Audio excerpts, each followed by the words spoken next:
Louie Basco, ba't ganun? Magandang umaga sa iyo, Justice Adolfo Ascuna, former Associate Justice ng Korte Suprema at isa po sa bumulangkas ng 1987 Constitution. Justice, magandang umaga po sa inyo. Good morning, sir. Magandang umaga po. Opo, si Alvin ito, Justice, kasama ko po si Doris. Ano po yung posisyon ninyo, Justice, kaugnay po dito ngayon sa kaguluhan sa Senado? Tama po ba ang ginawa ng bagong mayorya? O may mali din, may legal infirmity sa ginawa ng grupo ni Gatchalian? Palagay ko po yung ginawa ng majority, bagong majority, headed by Senator Gatchalian, which was based on a quorum of 12 out of 23 or 22 is valid. Ano daw, sorry, napuputol-putol yung audio ninyo, Justice. Para may electric fan po ba? Paulit nga po. Justice? Para naulinigan mo ba, partner? Sabi, valid. Valid. Kailan parang may tumutunog na parang Yun may, na nga, may ugong. Justice?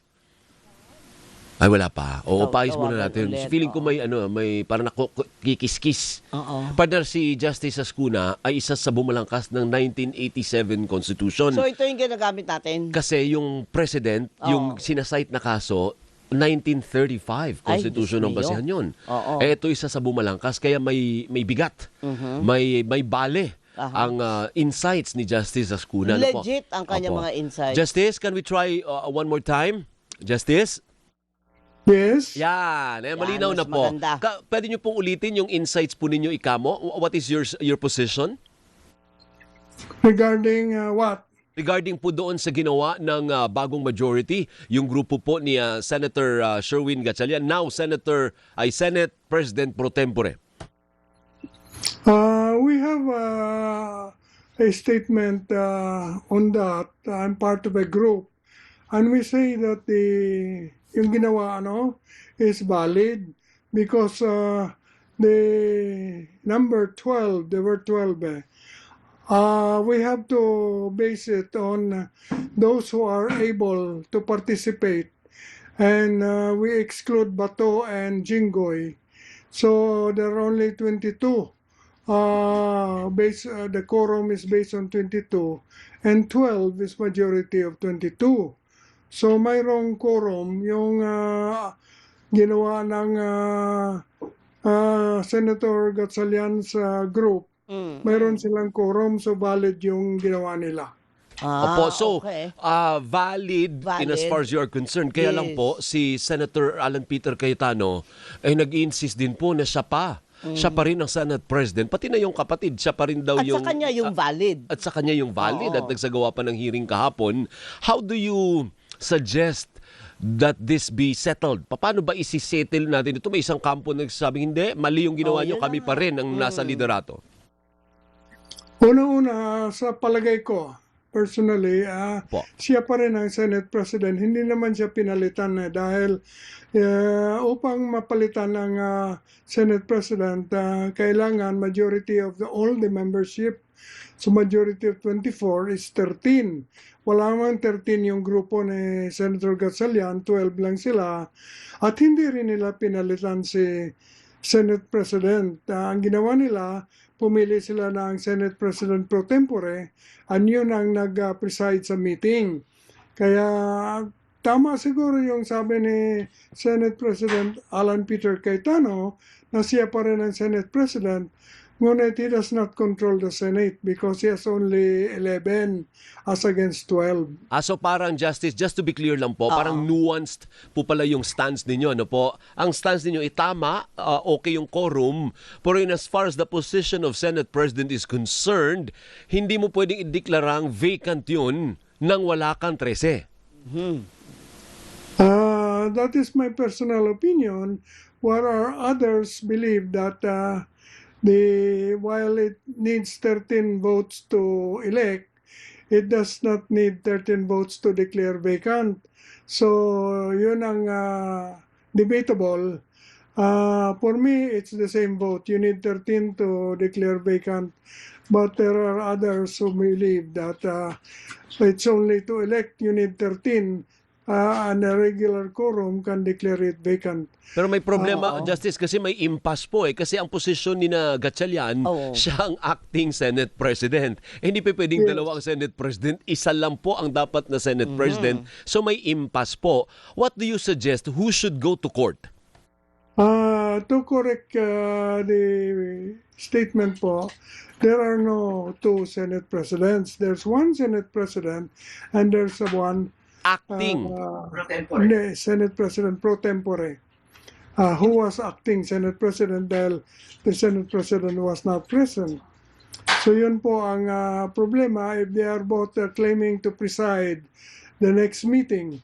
That can be solved in two ways. One is, of course, to go to the Supreme Court and ask the Supreme Court who is the rightful presiding officer. The other is to leave the political process within the Senate, and probably this is evolving situation. One more senator might cross over, and the necessary vote to elect a new Senate President will be obtained. But in this case, Justice, who do you think should go to court? Is it the camp of Cayetano or yung kampo ni Gatchalian? I cannot predict who, but any of them is possible. They can change their affiliation. So if that happens, you need only one person, one senator, to change sides. You'll have 13. Opo. Justice, sabi nga ni Alvin, isa ka doon sa nagbalangkas ng konstitusyon. Eh, bakit po kaya nagkakaroon ng sandamakmak na interpretasyon? Eh, kanyo naman malinaw doon sa konstitusyon kung ano ang proseso. Bakit nagkakagulo ngayon? Dahil sa computation ng quorum, whether it should be based on 24 or you exclude those who cannot participate. So yun ang interpretation. Ang grupo ni Senator Gatchalian says that we have to exclude those who cannot participate because one is detained and the other is fugitive, running away. So cannot be found. So you exclude that in counting the quorum. If that is correct, then the quorum is only 12, and they have enough to do business. They can do business. Opo. To elect a new Senate President, in my opinion, you need one more vote. Opo, may narinig, Justice, may narinig ako opinion kagabi nung nag-scroll ako sa social media. Oo. Sabi niya yung 1987 Constitution kasi ang nilagay daw na word ay all members of the Senate. Wala daw po yan sa 1935 Constitution. Therefore, ibabangga talaga sa 24, hindi po sa 22. What do you say? Tungkol dun sa quorum, ang requirement for both 1935 and the 1987 present Constitution is the same. It just says majority of the Senate. And majority of the Senate does not mean 24. It means majority of those who are able to participate. Yan po ang ruling ni Abilino versus Cuenco. Opo. And the language on quorum is the same, 35 and 87 Constitution. Majority. It doesn't say all the members of the Senate. It just says majority of the Senate. And that has been interpreted to mean only those who are participating will be included in reckoning the quorum. Opo. Justice, kung wala pong magde-defect from the side of Cayetano to the side of Gatchalian para makakuha po sila ng 13 at mag-i-insist si Cayetano na siya pa rin ang mangunguna at siya pa rin ang magli-lead, ano po, paano po yun? Sino ang masusunod? Yung acting Senate President na Senate President pro tempore o yung Senate President na si Cayetano? The dynamics of the Senate will decide that, for instance, if Alan Peter Cayetano insists he is the Senate President, and then he calls the meeting, and then he has only 11, then wala silang quorum, so he cannot proceed. So, on the other hand, the group of Gatchalian can meet and they have a quorum so they can do business because they are 12. So yun ang nakikita ko na kung the two groups will insist on meeting separately, Opo. the one that has a quorum and can do business is the group of Gatchalian. Opo, pero parang hindi naman siguro pwede na sinisweldohan kayo ng taong bayan, and yet ganyan ang nangyayari. Ano Kaya po? naman eh. Nakakahiya po sa taong bayan na kasi public servants po sila, hindi ba, Justice? Opo, dapat isipin nga nila yung kapakanan ng bayan at ayusin nila. Sila din dapat mag-ayos na para hindi nakakalula yung sitwasyon sa Senado ngayon. Justice, may bale po ba na ang kinilala ng Malacanang, ang kinilala ng Kamara ay ang kampo ni Gatchalian? Ito pong nangyari something internal to the Senate and it is a process that only the Senate should be able to resolve among themselves. Maliban lang kung may gross abuse of discretion na pwedeng questionin sa Supreme Court. The President, I think, can intervene in the sense of calling for a special session, for instance, but he cannot intervene on the internal organization of the Senate. Opo. Justice, sa nangyayari, sabi nyo nga po, ito dapat internal lang sa mga senador. Pero kung ang isang tao na taxpayer po ay mag-decide na, teka lang, naguguluhan na ako, magsasampa ako ng kaso. Kakwestiyonin ko to, akyat ako ng Supreme Court. Pwede po ba yun? O dapat yun lang mga apektado na partido ang Very good. magsasampa ng kaso? Again? Paano po yun yung, pwede po ba ang kahit sino na umakyat sa Korte Suprema magtanong, ipaklaro kung ano na ang... Kung sino talaga ang tama? Kung sino ang tama at sino ang mali. Or sila lang na participants? Sabi mo kasi kanina, Justice, internal dapat sa mga senador eh. Ang palagay ko dapat ay pabayaan na muna ang Senado na gumawa ng solusyon at hindi muna magkialam ang Korte Suprema sa palagay ko dahil ito ay internal matter at ang tinatawag na political question, hindi dapat makialam ang Korte Suprema. Pabayaan muna ang development dahil mabilis ang development dito. Malamang sooner or later the Senate itself will solve the problem.